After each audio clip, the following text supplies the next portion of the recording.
Pakistan stock data channel में खुशामदीद। उम्मीद है आप सब खैरियत से होंगे।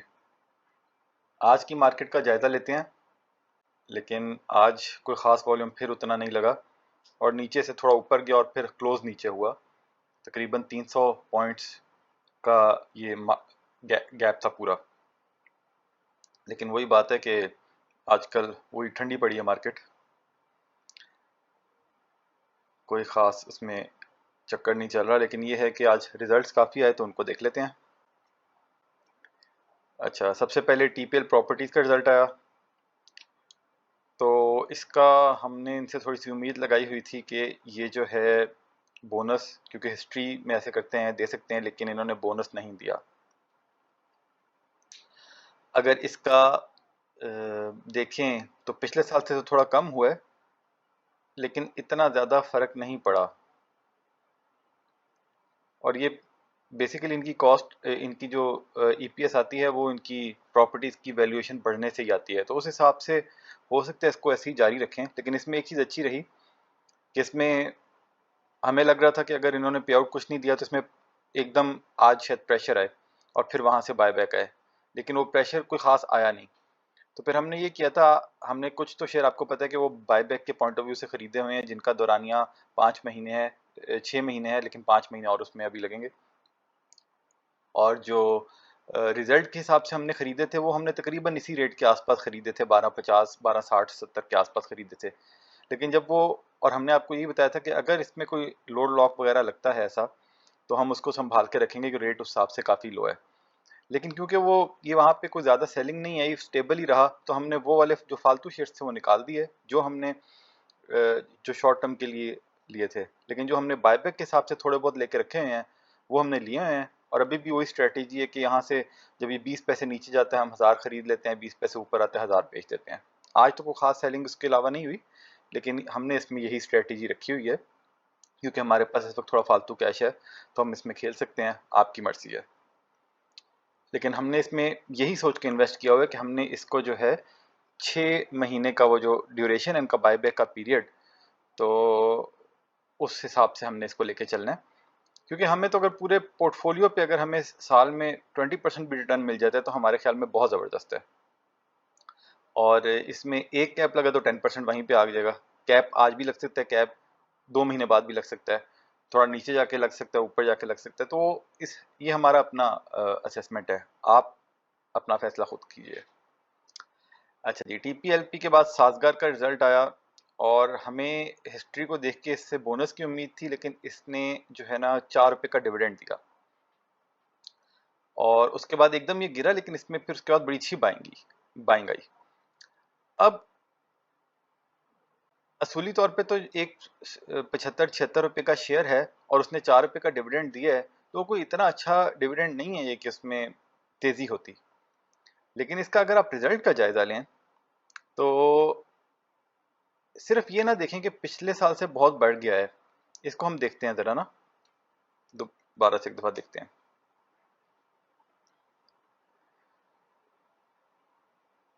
अच्छा जी, हमने इसकी असेसमेंट में बेसिकली ये कहा था जो Q3 में जो इसका जंप आया है 7.3 का, तो ये बेसिकली इनकी 4 व्हीलर की सेल्स से आया है।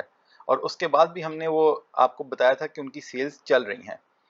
तो अब देखा जाए तो तकरीबन जितना Q3 का इनकी अर्निंग थी उतनी ही Q4 में अर्निंग आई है। उस अर्निंग की बेसिस पे लोगों की ये असेसमेंट हो सकती है और हमारी भी असेसमेंट है। वैसे तो इट्स टू अर्ली, लेकिन फिर भी बज़ाहिर हमारी ऐसी असेसमेंट लग रही है कि जब दो अभी 4 व्हीलर्स के इनके रिजल्ट प्रॉफिट्स आने शुरू हुए हैं और दोनों क्वार्टर में कंसिस्टेंट आए हैं, तकरीबन 7.5 रुपये दोनों क्वार्टर्स में आए हैं, तो उससे अगर हम अंदाज़ा लगाएं तो हम एक वाइल्ड गेस लगा सकते हैं। वाइल्ड गेस नहीं इसको कहेंगे, लेकिन एक मतलब थोड़ा सा रिस्की अंदाज़ा लगा सकते हैं कि अगले साल इनका ईपीएस पूरे साल का 30 रुपये हो सकता है। और अगर इन्होंने 15 रुपये पे 4 रुपये का डिविडेंड दिया तो 30 रुपये पे 8-9 रुपये का डिविडेंड या 10 रुपये का डिविडेंड भी दे सकते हैं। तो उस पॉइंट ऑफ व्यू से शायद इसमें तेजी रही और इसमें जो है बल्कि कैप भी लगे थे, लेकिन वहां से थोड़ा खुला। लेकिन अब कह नहीं सकते कि अब कल भी इसमें तेजी रहेगी या नहीं, कुछ अरसे ये भी हो सकता है यहीं पे ये थोड़ा सा रहे, थोड़ा नीचे जाए। लेकिन इस शेयर को लॉन्ग टर्म पोर्टफोलियो के पॉइंट ऑफ व्यू से ज़रूर देखा जा सकता है। और क्योंकि देखें ना, जितने भी आपके वो पार्क सुजुकी लॉसेज में है, वो इंडस मोटर्स के प्रॉफिट्स काफ़ी इफेक्ट हुए हैं, एच कार वगैरह के इफेक्ट हुए हैं, लेकिन ये जो है ना, इन्होंने जो भी स्ट्रेटेजी कर रहे हैं, इनके प्रॉफिट्स बेहतर हो रहे हैं। तो ये कोई पता नहीं आगे आने वाले एक साल में बाकी तमाम, क्योंकि ऑटो सेक्टर में कई दफ़ा उतने अच्छे रिजल्ट्स ना भी हों, फिर भी उनके शेयर की वैल्यू बड़ी ऊपर हो जाती है। तो इस कंपनी को ये लॉन्ग टर्म में जो है ये बड़ा अच्छा गेन दे सकता है। लेकिन हम भी अपनी वॉच लिस्ट में अभी रखेंगे, लेकिन हम ऐसे शेयर्स में बहुत ज़्यादा इन्वेस्ट नहीं करते जिनकी अभी, ठीक है, एक दो क्वार्टर्स का तो आया रिजल्ट, लेकिन फिर भी अभी इट्स नॉट वेरी क्लियर वैसे कि आगे क्या होगा। हम कुछ ना कुछ इसमें रखते हैं, ज़्यादा मेजर बाइंग नहीं करते। लेकिन ये है कि ये जिस किस्म के शेयर हैं ऑटो वाले, ये एक साल में डबल भी हो सकते हैं, इनमें कैपिटल गेन, क्योंकि इसमें गेम ज़्यादा चलती हैं। बहरहाल इसने प्रूव किया, इसने दो क्वार्टर्स में बड़ा अच्छा रिजल्ट दिया है। तो आप इसको, अगर आपको सही लगे तो आप देख लें। और हमें किसी चैनल पे ही हमने सुना था, क्या था कि ये इलेक्ट्रिक व्हीकल्स की तरफ भी अब जा रहे हैं, तो हो सकता है आगे और इनमें बेहतरी आए। तो बहरहाल it's a good sign for this company, और शायद यही वजह है कि 4 रुपये के डिविडेंड के बाद भी ये ज़्यादा नीचे नहीं, ज़्यादा क्या, नीचे ही नहीं आया। लेकिन हमने वो जो है, वो रिजल्ट आते साथ ही हमारे जो थोड़े से 1000-1200 पड़े थे, हमने निकाल दिए इससे। फॉर द टाइम बिंग हम एग्जिट कर गए हैं। अच्छा जी, ये हो गया जी सास्कार। फिर है जी मैपल लीफ, और इनसे हमें कोई उम्मीद नहीं थी डिविडेंड की, बोनस की, और उन्होंने कोई नहीं दिया।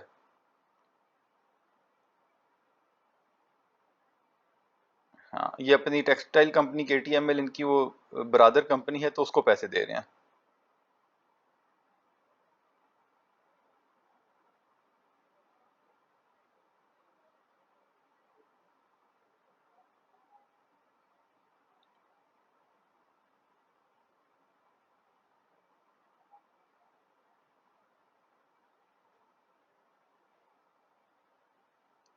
अच्छा, ये इंपॉर्टेंट न्यूज़ है, ये हमने नहीं देखी। ये देखें, इसने अभी ना कुछ अर्से पहले अपने शेयर्स बायबैक किए हैं, और यहाँ पे the board recommend to shareholders towards purchase buyback up to maximum of 100 million shares of 10 each by the company at spot, यानी कि अपने और शेयर्स बाय करने वाले हैं। इसको देख लें अगर आप बायबैक के पॉइंट ऑफ व्यू से कंसिडर करना चाहें, लेकिन हमने इसको पहले भी नहीं किया था, अब भी नहीं। सेल्स थोड़ी सी, ईपीएस थोड़ी सी बेहतर हुई है, और ये जब बायबैक करेंगे तो जाहिर बात है बायबैक करके वो शेयर्स कैंसिल हो जाते हैं। अगर इनकी सेल्स चलती रहे ऐसे, तो ईपीएस थोड़ा सा बेहतर हो सकता है। लेकिन इसका हमें ये, हम तो इसको फॉलो ही नहीं करते, इसलिए हमें पता ही नहीं इसने आज मूव क्या दिया। लेकिन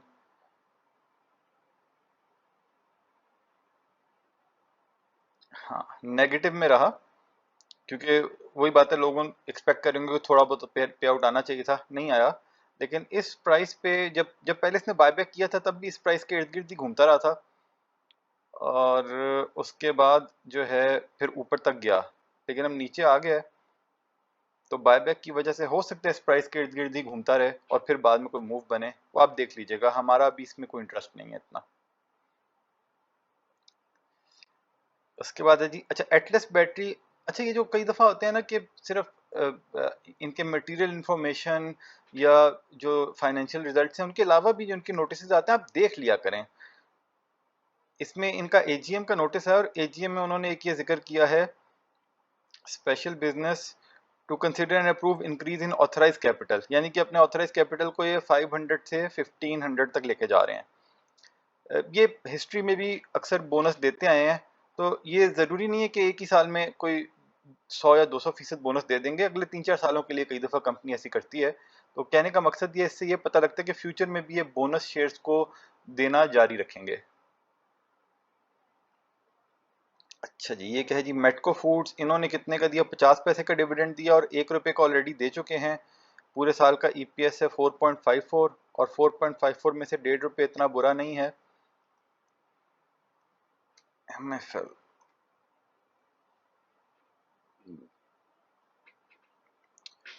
हाँ, लेकिन रेट थोड़ा सा उस हिसाब से 1.5 रुपये के डिविडेंड के हिसाब से थोड़ा हाई है। अच्छा जी, इंटरलूप, इन्होंने पहले 3 रुपये दिए थे, अब 2 रुपये और दिए, और इनकी कमाई आई जी तकरीबन 15 रुपये। 15 रुपये में से 5 ये टेक्सटाइल सेक्टर के हिसाब से बहुत अच्छा पे आउट रेशियो है इनका। आई एल पी, क्विकली इसके रिजल्ट को देख लेते हैं।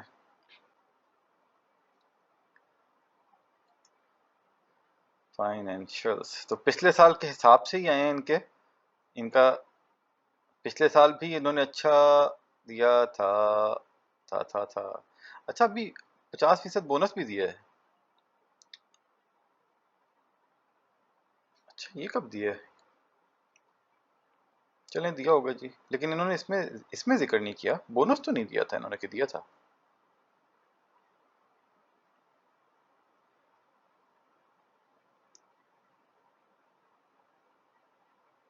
हाँ, नहीं, बोनस भी दे दिया होगा। ठीक है।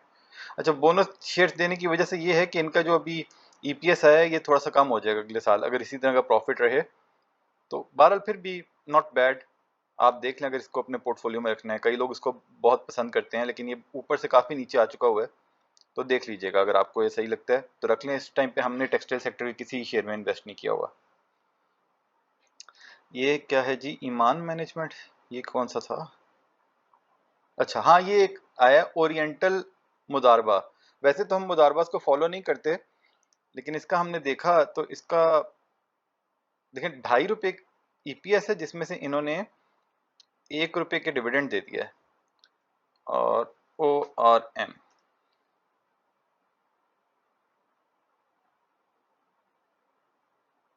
और वैल्यू इसकी ₹6.5 है। तो उस हिसाब से तो अच्छा है। 6.5 वाला कौन सा ऐसा शेयर है जो ₹1 का डिविडेंड देता है? डिविडेंड यील्ड ये 15-16% बन गई। इसका 5 साल का ग्राफ देखें तो ये इतना नीचे नहीं, 565 इसका लो है। पिछले 2 साल से इसके 3 साल हो गए हैं, 2 से ऊपर इसका ईपीएस आ रही है। और पिछले साल कुछ नहीं दिया था उससे, पिछले साल भी ₹10 दिए थे, सॉरी ₹1 दिया था।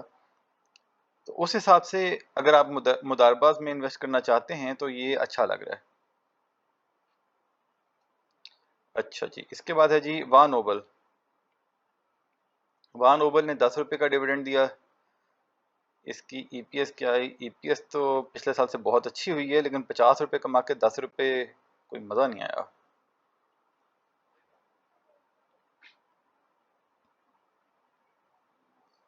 वैल्यू इसकी आज ऊपर ही गई। उसकी वजह यह है कि इसकी हिस्ट्री ही नहीं है इतने ज़्यादा पे आउट देने की, तो फिर लोगों की शायद इससे ज़्यादा एक्सपेक्टेशंस नहीं थी। और उनके हिसाब में ₹10 भी अच्छा डिविडेंड है। ईपीएस क्योंकि काफ़ी बढ़ गई है तो उन्होंने लॉन्ग टर्म के हिसाब में रख लिया होगा, लेकिन हमने इसमें कभी इन्वेस्ट नहीं किया। तो ये हो गए जी आज के सारे रिजल्ट। हाँ जी, तो अगर कैप्को पे बात कर लें, कैप्को में आज लॉक नहीं लगा। वैसे हमारी साइट पे एक भाई ने अपना पॉइंट ऑफ व्यू दिया था, नाम हमें याद नहीं इस वक्त, लेकिन उन्होंने कहा था कि उनके मुताबिक लॉक नहीं लगेगा, तो उनकी असेसमेंट ज़्यादा सही रही। लेकिन हमने जो बेसिकली पॉइंट ये कहा था कि जिस टाइम पे भी इसमें सेलिंग आए, जहाँ पे भी इसको प्रेशर लगे, वहाँ पे हम सोच सकते हैं कि क्या इसमें एग्जिट करें या ना करें। तो सुबह प्री ओपन में इसको काफ़ी सेलिंग आई इसकी, और उसके बाद भी एकदम नीचे आके देखें 26.4 के आसपास ना, 26.5 के आसपास, यहाँ पे ये इसमें बाइंग दोबारा नहीं आई। तो हमने जो है ना फिर इसी रेट पे अपना माल निकाल दिया, क्योंकि इस टाइम पे हमारा इसमें जो है अभी इरादा नहीं था हम कि इसमें इसको रख के बैठें, क्योंकि अब यहाँ पे इतनी ज़्यादा सेलिंग आई है ना। अगर हम देखें एलपीएल का या पुराने शेयर्स का देखते रहें, तो जहाँ पे मेजर सेलिंग आ रही है उसके बाद दोबारा वो प्राइस क्रॉस नहीं कर रहा वो शेयर। यू नेवर नो, कल परसों इसमें इस चीज़ को जो है ना, क्योंकि प्लेयर्स यही इंतज़ार कर रहे होते हैं कि भाई लोग क्या सोच रहे हैं उसके अगेंस्ट जाएं। लेकिन बज़ाहिर जो है तमाम शेयर्स को देख के हमें लगा कि इसमें इस वक्त इससे ज़्यादा नहीं जाएगा, और चला भी अगर गया तो 1-2 रुपये ऊपर जाएगा, इससे ज़्यादा इस पर नहीं लगेगा। क्योंकि मेन इसका पॉइंट जो लोगों के जहन में है वो यही है कि इसका अभी तक एग्रीमेंट रिन्यू नहीं हुआ, तो पता नहीं अगले सालों में क्या होगा। तो उस हिसाब से जो है ना, फॉर द टाइम बिंग हमने इसमें से अपना माल तकरीबन 26.49 पे निकाल दिया है, और तकरीबन ₹1 का हमें गेन इसमें हुआ। तो उसके बाद ये नीचे आया और 26 के पास आके जो है ना रुक गया है। अभी कोई पता नहीं 26 के पास आके रुकेगा और यहाँ से ऊपर जाएगा या फिर नीचे चला जाएगा। तो आप देख लीजिएगा कि अगर आपने अभी तक नहीं बेचा तो आपने इसको में क्या फ़ैसला करना है, या अगर आपने बेच दिया और अगर आपने दोबारा ख़रीदना तो आप खुद इस वक्त फ़ैसला करें। इस वक्त हमारा जो है शायद हम 2-4 हज़ार ले लें, लेकिन मतलब इस टाइम पे हमें इस टाइम पे कोटद्दू में हमारा ज़्यादा जो है ना इन्वेस्ट करने का दिल नहीं है। वैसे भी क्योंकि अभी हमने पीछे वो LPL इतना नीचे आ गया था तो हमें उसको होल्ड करना पड़ा था डिविडेंड के लिए, और उससे नुकसान ये हुआ, नुकसान तो नहीं है लेकिन कहने का मकसद ये कि उस डिविडेंड में फिर टैक्स कट जाता है और हमारा जो कैपिटल गेन है वो अभी कैपिटल लॉस ही नज़र आ रहा है, क्योंकि वो जब डिविडेंड आप लेते जाते हैं तो आपके शेयर्स की वैल्यू कम होती जाती है ब्रोकर के पास, तो NCCPL के मुताबिक वो आपका लॉस नज़र आ रहा है। और लेकिन लॉस तो नहीं है क्योंकि वो उसके अगेंस्ट आपको डिविडेंड मिल चुका है और डिविडेंड में टैक्स भी दे चुके हैं। लेकिन ये लॉस आप 2-3 साल तक इनकम टैक्स रिटर्न में जो है ना आप उसको एडजस्ट भी कर सकते हैं, यानी कि अगर पिछले साल हमें 1 मिलियन का लॉस हुआ और अगले साल हमें 1 मिलियन का फ़ायदा हुआ तो हमें अगले साल उस 1 मिलियन पे कोई कैपिटल गेन टैक्स नहीं देना पड़ेगा। तो उस हिसाब से हम हमारी इस वक्त ये स्ट्रेटजी है कि हम किसी भी कंपनी का डिविडेंड अवेल नहीं करेंगे कुछ अरसे के लिए, और जब वो डिविडेंड के बाद जब एक्स होगा तो फिर उसमें इन्वेस्ट करेंगे और अगला डिविडेंड आने से पहले उसमें से निकल जाएंगे। वरना क्योंकि 1-2 साल बाद ये ना हो कि हमारा वो लॉस हम उसको गेन के अगेंस्ट एडजस्ट ही ना कर सकें। तो इसलिए हमारा इस वक्त अभी इसमें कोई इरादा नहीं है दोबारा एंटर होने का, लेकिन ये है कि मौका देख के एक्स होने के बाद फिर हम देखेंगे। और वही बात है कि ज़रूरी नहीं कि हम हर वक्त आपको बताएं कि हमने कौन सा शेयर खरीदा कौन सा नहीं खरीदा, वो तो वैसे ही हम बता देते हैं कभी कभी। तो आप लोग अपना फैसला इसमें खुद करें। हम इसमें 26, 49, 47 के आसपास निकल गए हैं।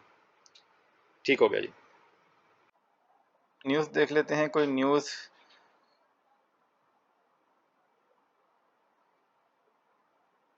ये कोई इसका इलेक्ट्रिसिटी बिल पे रिलीफ है, इसका स्टॉक मार्केट से कोई खास ताल्लुक नहीं है, ये डोमेस्टिक कंज्यूमर्स के लिए है। आज खबर आई कि कोई हुकूमत के जो कुछ IPPs हैं उनको भी हो सकता है वो प्राइवेटाइज करें। PIA की भी बात है, ये डिस्कशन आती रहती हैं, PIA कभी नीचे चल जाता है फिर कभी ऊपर आ जाता है। ये पेट्रोलियम डीलर्स के जो है ना को प्रॉफिट मार्जिन हुकूमत ने बढ़ाए हैं तो इसकी वजह से आज वो शेल और APL वगैरह थोड़े ऊपर रहे।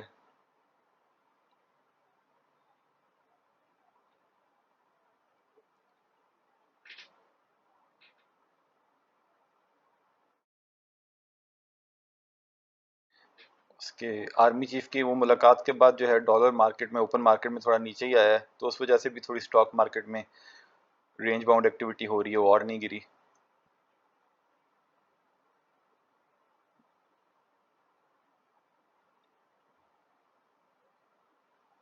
पेट्रोल और बढ़ने की उम्मीद है।